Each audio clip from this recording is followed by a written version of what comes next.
আমি প্রেগনেন্ট। এসব তুমি কি বলছো?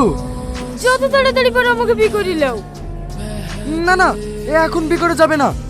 তুমি একটা ভালো ডাক্তার দেখে বাচ্চা নষ্ট করে ফেলো। তাহলে তুমি আসো, এসে আমাকে ডাক্তারখানায় নিয়ে যাও। না না, আমি এখন যেতে পারবো না, আমার অনেক কাজ আছে। তুমি তুমি আমার হাজবেন্ডকে চেনো নাকি? হ্যাঁ, ও আমার স্কুলে পড়ে। এখানে কি ব্যাপার? তুমি জানো না আমি এখানে কেন এসেছি? ও, সেদিন পেটে ব্যথা বলে ছুটি নিলে, তার জন্য না। চলো চলো, আমাদের আবার লেট হয়ে যাচ্ছে। দাঁড়াও, আমার কাছ থেকে তোমার কিছু পাওনা আছে, সেটা নেবে না? কি?